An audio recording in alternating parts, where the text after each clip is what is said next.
guys, so we are coming to you live from the ShopRite parking lot right now, and yesterday I decided, you know what, I want to make some upgrades to the channel. We got to make some upgrades, okay?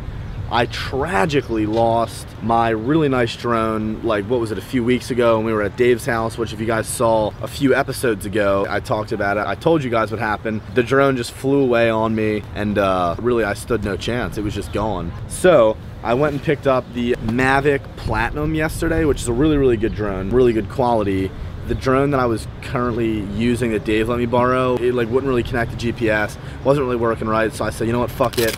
I got this, and we also got the new GoPro Hero 7, which we might mess around with a little bit later, and that's gonna be a lot of fun. It is a low carb day today, and we're at ShopRite because I have to get some new food.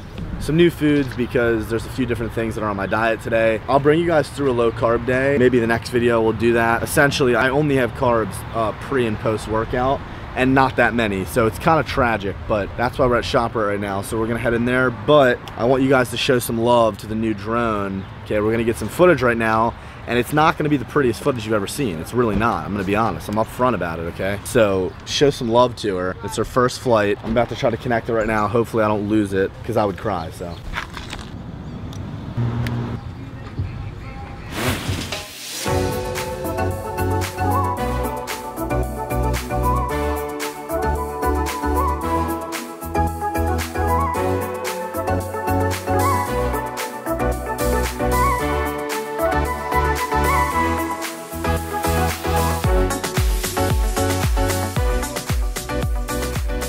Yo, man, those guys there want your drone bad. Oh my gosh. Did you piss off some seagulls, man?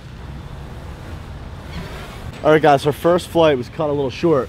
Look at all these seagulls, dude. As soon as I started flying the drone around, they literally like flocked onto the drone. Like they were like, what's good, bro? This is our territory. Can you see that in the camera? Oh, kind of. Look how many of them, man. They're not having it.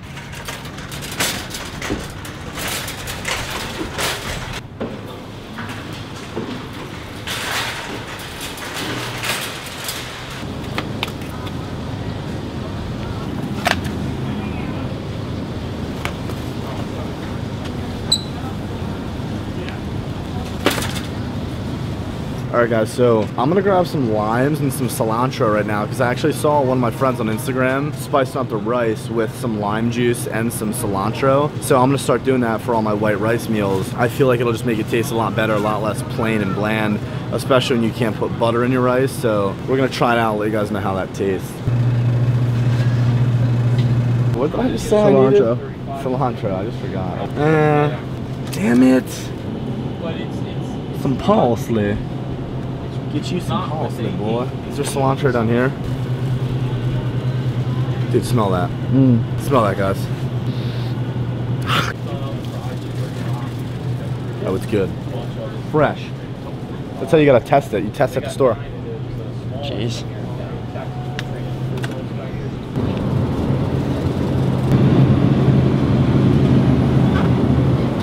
Lifesavers while you're cutting, guys. These will help you get sodium. You will get a pump from these. They taste amazing. They satiate your appetite. Pickles are really, really good for while you're cutting. Make sure you get like the regular garlic pickles, 5 calories per serving, which is like 2 or 3 of these. So it's a win. These are a win.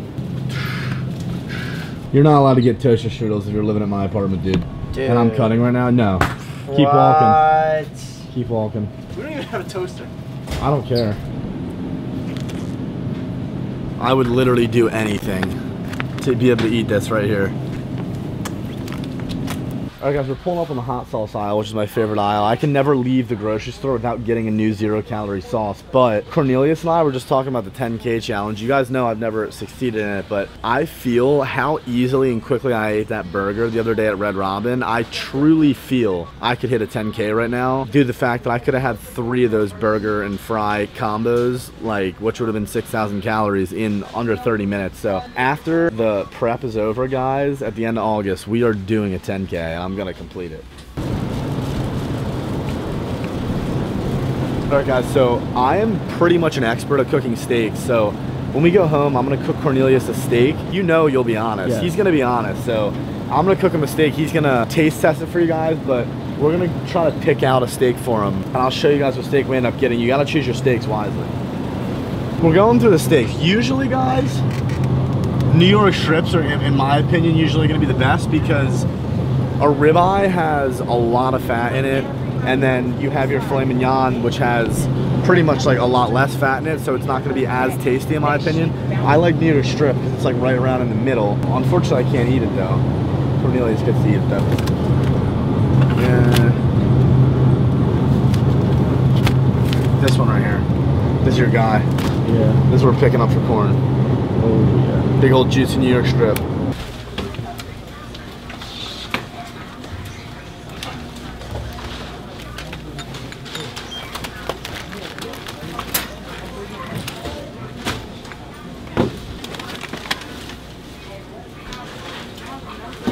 All right, so I just fried up some lean ground turkey right now, 93.7, and really quickly, I want to give you guys a quick little tip to make your meat taste a little bit better. I threw in cilantro, and then I also cut up some garlic cloves, threw that in there, and then I also squeezed like a quarter of a lime, and it tastes absolutely phenomenal. So just a quick little tip for you guys. Now, okay, we got some rice cooking over there for the pre-workout meal, which I'm going to eat after I finish this up. But now on to the fun part, okay, guys. I'm gonna clean this little area up right here. I'm gonna show you guys exactly how to make a beautiful, beautiful steak. Unfortunately, I can't eat it, but Cornelius is gonna eat it and he's gonna let you guys know how good it tastes. So I've been cooking meat for a long ass time now because I've obviously been lifting for the last 6 years. So, you know, you end up cooking a lot of meat, okay? So I learned how to do it pretty perfectly with a steak. Usually I would add a red wine reduction sauce at the end of it, which is basically just putting red wine into the pan and simmering it down. Makes a really nice, beautiful sauce, if I do say so myself. But we're gonna prep corn steak. We're gonna get ready to cook. And I'll see you guys in a second.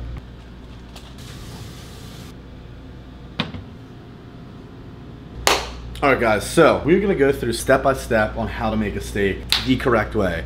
Okay, now all the ingredients that you're gonna be using, it's simple, man. Don't overcomplicate a steak.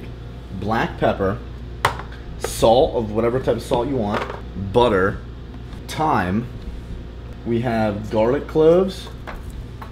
We did. Garlic cloves, which we're gonna cut up. And then also, we're actually going to squeeze a little bit of a lime on both sides of the steak just to give it a little bit of that lime hint in there in the steak. It tastes really good. And I already had a lime out, so I figured why not. So, first thing we're gonna do, we're gonna coat both sides of the steak with a little bit of lime juice. Okay, so you just squeeze a little bit on. Okay, rub it around. Gotta make this good, man. Come on, man, it's not even a question. Okay, a little lime juice, that's kind of a lot on that side. So we'll just kind of soak it like that, all right? Lime done. You always want to preheat your pan before you put the steak on so you get that nice little simmer noise when you put it on there. Usually I would cook the steak in olive oil. We don't have any olive oil, so I'm gonna use the 0-calorie spray, but it's okay because we do have butter for the flavor that's gonna come in later. So we have the pan preheating. When you can feel it getting pretty hot, that's when I'm gonna throw it on there. You just kind of have to go by feel with that. We're gonna salt and pepper both sides of the steak. We're gonna generously salt the steak, okay? Don't be greedy on your salt, right? Be generous with it, see? Fully salted, okay?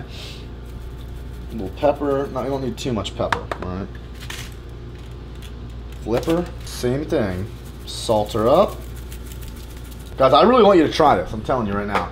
And the other thing I want to say, okay, so I'm going to put the pepper on, but the other thing I want to say is when you're making the steak, the biggest part is making sure you cook it right. So it's pink in the middle. The outsides have a nice crispiness to them, but you know, you don't burn it. The inside's perfect, right? It depends on the size of the steak for how long you're going to cook it. For this steak, like specifically, I'm gonna do between 3 and 4 minutes each side. I'm gonna watch it as it cooks. So now that we have the steak ready to go, the only seasoning you need on your steak is salt and pepper. So we have that ready. We're gonna come over here. We're gonna cut these garlic cloves up, and we're gonna use these for the end. Okay, so these aren't gonna be used right now, but we're gonna prep these up, get them ready, just cut them. They don't need to be too small. Not really the biggest deal. Okay. Just get them cut. All right, guys, so I like to cook my steaks on fairly higher temperature, so cook it around on like 5 on the burner scale. The other thing is I like to put my spray or oil on once the pan is already hot so it doesn't splash all over or kind of disintegrate before I put the meat on. She's nice and hot. If she don't simmer, you did something wrong. All right, so it's 640. At 643, 644, we're gonna flip her. We just flipped it after about 4 minutes because it is a little bit of a bigger steak. Look at the sear on the outside of that thing, man. You want it crunchy on the outside, a little crunchy. All right, guys, this is the fun part. Right? This is where it gets good. The steak is done, so what we're gonna do is shut it off, okay? We don't want it to overcook. Now, ooh, this is what makes it good, baby. This is where people go wrong. We're gonna put a generous amount of butter in there because corn's trying to bulk. Butter the pan up. Now, we're gonna throw in all the garlic cloves. And we're gonna put the thyme up in here. Let it sit for a little bit. You wanna bathe the steak in the butter, okay? Just like that. Get it nice and soaked. Let it sit in the pan for a little bit, soak it in that butter. Oh golly, it's gonna be good. Oh, it's gorgeous, corn. Come get a bite of that. Take that bite right there. All right, Dale. Let's see how you do, man. Be honest with him. Wow. Okay. Okay, I doubted you. That's a good I steak. did doubt you. Take another bite. See how she tastes.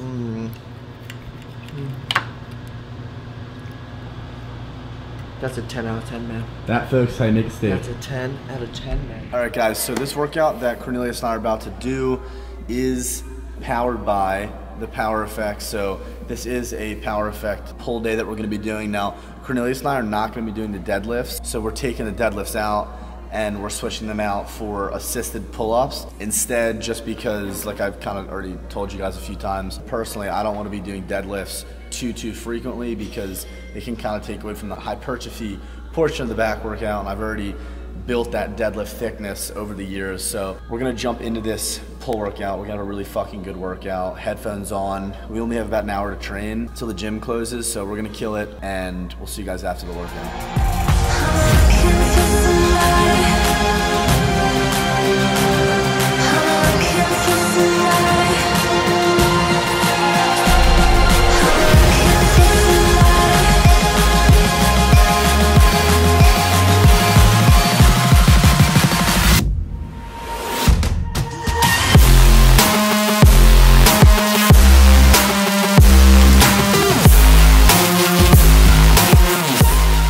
Alright guys, so the next thing that we're about to do, I want to explain to you guys because it's kind of next level. So we're going to do a triple superset, so 3 separate exercises. We're going to do barbell rows, we're going to do dumbbell rows, and then we're going to do seated cable low rows, okay? We're going to do 10 reps, each set, 3 sets. Try this shit on your back days, guys. I guarantee you, you're going to feel a next level pump. Let's fucking hop into it.